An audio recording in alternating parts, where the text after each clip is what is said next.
दिवाली की मिठाई खाते खाते जब मन भर गया तो सोचा कि कुछ नमकीन बना ले। तो मैंने सोचा कि चलो मिक्सचर बनाते हैं। और मिक्सचर बनाने के लिए सबसे पहले मैंने ये मसूर दाल और साथ ही साथ चना दाल, इन दोनों ही दालों को ले लिया है। जितनी ज़रूरत है उसी तरीके से लेंगे। मैंने थोड़ा आधा आधा कप लिया है और इसे पानी में सोक कर दिया है। और पानी में सोक करने से क्या होता है कि ये बहुत हल्का बनता है। साथ ही में इसमें हम लोग डाल देते हैं मीठा सोडा, बेकिंग सोडा। तो बेकिंग सोडा डालने से ये बहुत सॉफ्ट बनता है और कड़ा नहीं लगता है खाने में। तो इस वजह से मैंने इसे डाल दिया है। लेकिन ये वाला चीज़ जो है ना, ये करने के बाद जब आप मिक्सचर तैयार करेंगे तो आपको थोड़ा सा लंबा इंतज़ार करना पड़ेगा। या तो आपने प्लान किया हो पहले से बनाने का तो आप इसे ओवरनाइट सोक कर दीजिए। दूसरी तरफ मैंने चूड़ा ले लिया है और चूड़ा को गर्म तेल में छान लिया है, जिसे पोहा भी कहते हैं। और बहुत जल्दी तैयार हो जाता है ये वाला मिक्सचर, क्योंकि इसमें ज़ाहिर सी बात है तेल में छानने छानने का काम करना है। तो मिक्सचर में आप कोई सी भी चीज़ कितनी भी मात्रा में डाल सकते हैं। इसका एज सच कोई रेशियो नहीं है। बस आप जिस चीज़ का बेस बनाना चाहते हैं वो ज़्यादा डालिए। तो मैंने पोहा को बेस बनाया है और इसीलिए पोहा मैंने 2 कटोरी लिया था, जिसे मैंने गर्म तेल में छान लिया है। और छानने में बिल्कुल वक्त नहीं लगा। आप देख सकते हैं विदिन फ्यू मिनट्स ये रेडी हो गया। तो सबसे बड़ा चीज़ जो है वो हमारा पोहा रेडी हो चुका है। चूड़ा को छानने के बाद हम इसे निकाल लेंगे अलग से एक बर्तन में। हालांकि बाद में हम सभी चीज़ों को मिक्स करेंगे, बट फ़िलहाल के लिए मैं इसे अलग से एक बर्तन में निकाल लेती हूँ। और जब मैं ये बना रही हूँ तो सोचती हूँ कि यार कितना अच्छा लगता है घर का बनाया हुआ मिक्सचर खाना, है ना। पर हम लोगों को हमेशा ही ये लगता है कि ये बहुत टाइम टेकिंग है और फुर्सत नहीं मिल रही तो नहीं बनाएंगे। बहुत सारी चीज़ों को एक साथ करना पड़ेगा तब जाके होगा। बट ऐसा नहीं है, कभी जब मूड आया ना तो बहुत जल्दी तैयार हो जाता है। बस मूड आने की देर है। तो आज मेरा मूड आ गया था तो मैंने सोचा चलो आज बना ही लेते हैं। अब ये मैं ले रही हूँ बेसन। मैंने देखिए कैमरा सही एंगल पे नहीं रखा है तो ये बेसन से ज़्यादा मैदा लग रहा है, पर यकीन मानिए ये बेसन ही है, जिसमें मैंने थोड़ा सा हल्दी मिर्च और नमक डाल दिया है। और थोड़ा थोड़ा पानी डाल के इसे घोल लेंगे, क्योंकि बेसन का मैं बनाऊंगी बूंदी, नमकीन बूंदी। और इसीलिए इसे एक अच्छा सा कंसिस्टेंसी देंगे और अच्छा सा गाढ़ा करेंगे ताकि बूंदी बनाना आसान हो जाए। तो बहुत पतला हो रहा था तो मैंने थोड़ा सा और 1 चम्मच बेसन डाल के इसे गाढ़ा कर लिया है। और कितना आसान लगता है बूंदी बनाना। अदरवाइज़ हम लोग सोचते हैं कि यार बहुत टफ़ है, बहुत टफ़ है। और हम हमेशा ही ऐसी चीज़ों को ख़रीद के ले आते हैं। पर देखिए जब कभी आप बनाएंगे ना तो सृजन की अपनी ही एक खुशी होती है। जब कभी भी आप कुछ क्रिएट करते हैं, जब कभी भी आप कुछ बनाते हैं तो बहुत अच्छा लगता है। और ये है छाछ, जिसमें से मुझे कुछ भी नहीं करना है। मैं सिंपली इसके ऊपर इसे पोर करूँगी, इस घोल को, बेसन के घोल को। और बस थोड़ा थोड़ा सा टैप करती रहूँगी। आप देख सकते हैं। और इस तरीके से जो बूंदी निकलेगी ना वो बहुत ही अच्छी बनती है, बिल्कुल गोल गोल। जब 2-3 बार मैंने बूंदी छान ली, 2-3 बार छान के निकाल लिया बूंदी, तो मुझे ख्याल आया कि चलो किसी और कलर का भी बूंदी बना लेते हैं। तो सारे येलो बूंदी बनाने के बाद मैंने फिर अलग तरह के बूंदी बनाने के लिए जो ड्राई वाला कलर होता है ना वो वाला मैंने मिक्स किया। तो उससे बूंदी बन के ना काफ़ी अच्छा लगता है देखने में मिक्सचर। उससे एक लुक अलग आ जाता है। तो ये ड्राई वाला कलर है, ग्रीन कलर मैंने मिक्स कर दिया।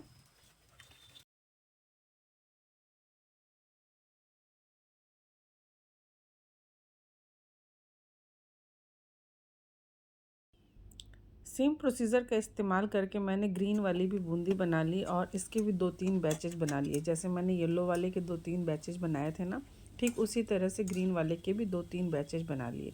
तो अभी तक जो मेरा सामान बना है वो है पोहा, जिसे मैंने फ्राई कर लिया, और इसके बाद प्लेन बूंदी, और उसके बाद ग्रीन वाली बूंदी।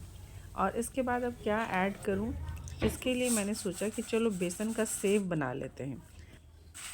तो जब हम बेसन की बूंदी बनाते हैं और बेसन का सेव बनाते हैं तो उसमें अंतर सिर्फ कंसिस्टेंसी का ही होता है। क्योंकि जब हम बूंदी बनाते हैं वो थोड़ा सा ज़्यादा लिक्विड होता है, और जब सेव बनाते हैं तो वो थोड़ा सा आटा की तरह होता है, जैसे हम नॉर्मल आटा गूंथते हैं ना। तो इस तरह इसमें भी मैंने बेसन लिया है और बेसन में नमक, हल्दी, मिर्च और थोड़ा सा मीठा सोडा डाल के इसे गूँथ लेंगे। और आप चाहें तो थोड़ा सा तेल भी मिला सकते हैं। मैंने इस समय में तेल नहीं मिलाया है। और इसे गूँथना स्टार्ट कर लेते हैं। थोड़ा थोड़ा पानी डाल के गूँथेंगे, एक बार में सारा पानी नहीं डालेंगे, ताकि हमें पता चलता रहे कि हमें कितना गाढ़ा चाहिए। बहुत टाइट भी नहीं होना चाहिए और बहुत लूज़ भी नहीं होना चाहिए, नहीं तो आपका सेव अच्छा से नहीं बनेगा। तो ये लास्ट बैच ग्रीन वाले बूंदी का था, वो मैंने निकाल लिया। और ये बनाते समय आसपास बहुत गिरता है, तो मैं साफ़ करती जाती हूँ बीच बीच में। और ये तैयार हो गया है हमारा। अब ये मैंने सेव मेकर जो होता है, वो वाली हाथ से घुमाने वाली जो मशीन होती है, कई बार घुमाने वाली होती है, कई बार प्रेस करने वाली होती है। तो मेरे पास ये प्रेस करने वाली है, तो इसमें मैंने थोड़ी सी ऑयल लगा ली है, अंदर से भी और बाहर से भी। और इसमें बस जो हमने बेसन गूँथा है उसे इसमें डाल देंगे। तो इस तरह से मैं अच्छे से ऑयल लगा लेती हूँ ताकि ये आसानी से निकल सके। और इस बेसन को हम लोग इसमें डाल देंगे। एक बार में बहुत ज़्यादा नहीं भरेंगे, कई बैचेज में हम बना सकते हैं। तो मैं इसमें थोड़ा सा डाल रही हूँ और फिर इसे प्रेस करेंगे हम लोग। तो डायरेक्ट कढ़ाई में ही हम इसे प्रेस कर सकते हैं। तो बूंदी के जो थोड़े बहुत बचे हुए हिस्से थे वो मैंने निकाल दिया और प्रेस करके मैं इसे सेव बना ले रही हूँ।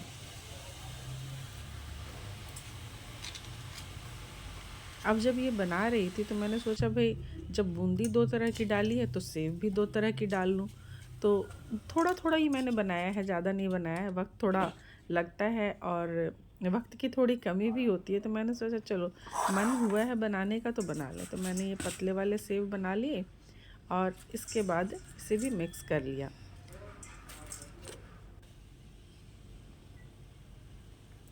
इसे भी 2-3 बैच मैंने बना लिया है।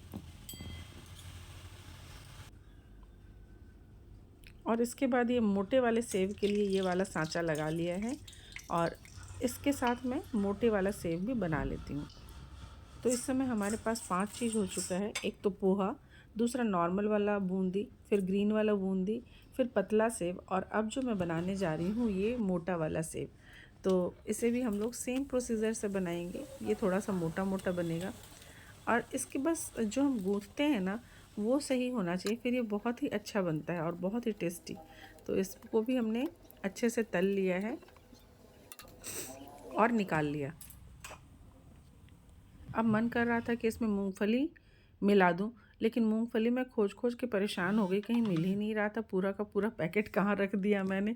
पर इतना जोश आया हुआ था कि नहीं मुझे तो बनाना ही है, तो मैंने ना मूंगफली मंगवा ली और थोड़ी सी मूंगफली डाल दी है, नमक डाल के इसे भी फ्राई कर लिया है।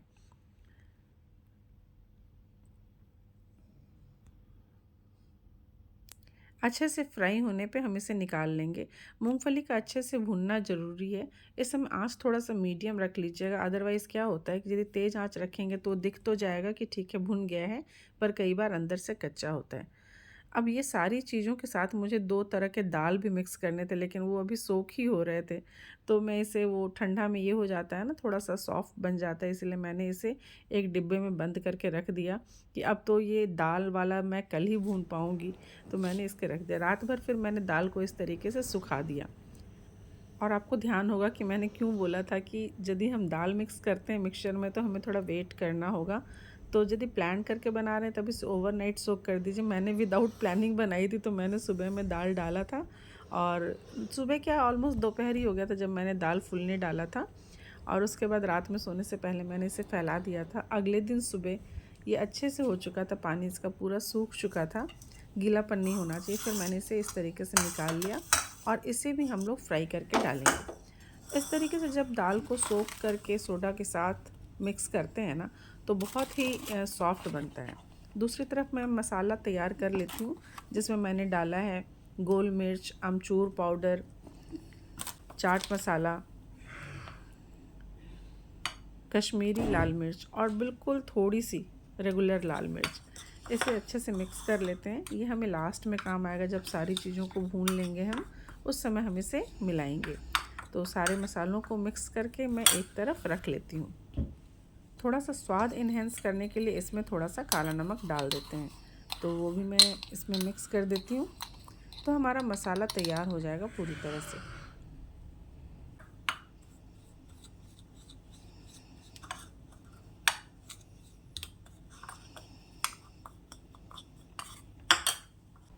ऑयल गर्म होने रख दिया था मैंने और ये चेक कर लिया मैंने कि अच्छे से गर्म हो चुका है।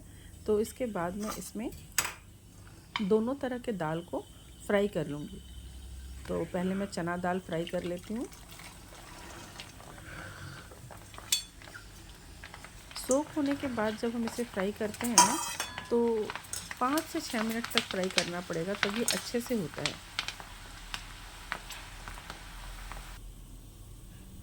ये तैयार हो चुका है, देखिए मैं इसे प्रेस करके दिखा रही हूँ। और इसके बाद जो दूसरा वाला दाल है इसे भी तल लेते हैं।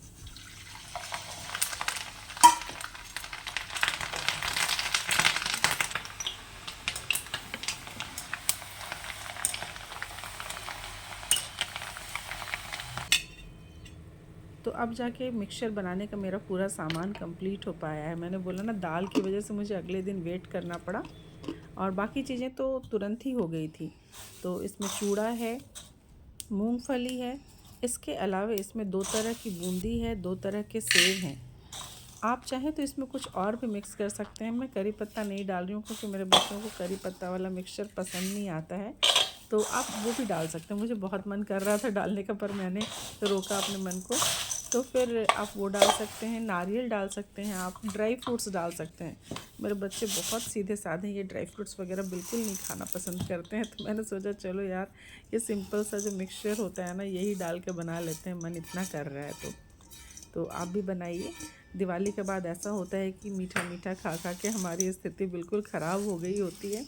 तो ऐसे समय के लिए आप खुद से घर में नमकीन तैयार कीजिए और बनाइए। सारी चीज़ों को मिक्स करने के बाद ये मसाले मिक्स कर दीजिए।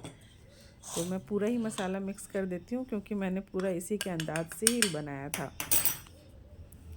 और फिर इसे अच्छे से मिक्स कर दीजिए।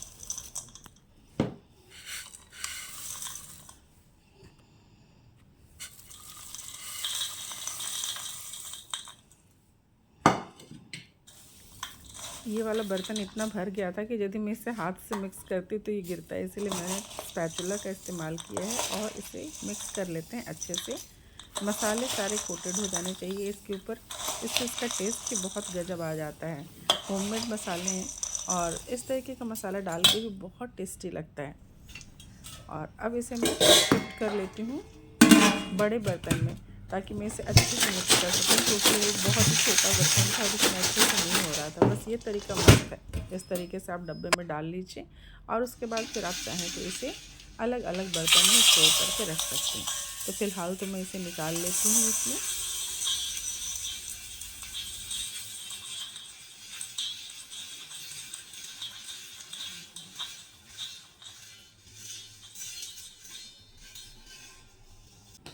और बनाने का मज़ा तो तब है जब मैं इसका जो क्रंचीनेस है वो आपको सुना सकूं।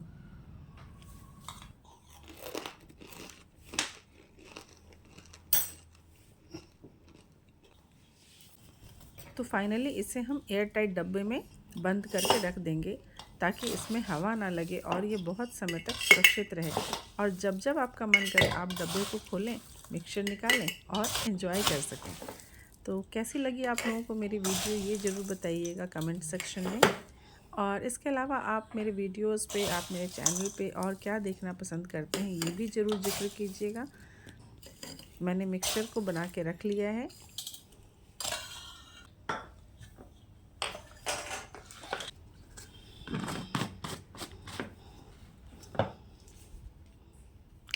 आप देख सकते हैं कितना अच्छा लग रहा है। मुझे खुद बना के खुद ही अच्छा लग रहा है, क्योंकि कुछ बनाने में ना बहुत मज़ा आता है। यदि आप मेरे चैनल पे पहली बार आए हैं तो प्लीज़ सब्सक्राइब कीजिएगा, पूरा वीडियो देखिएगा और फिर से आइएगा। Thank you so much for watching my video.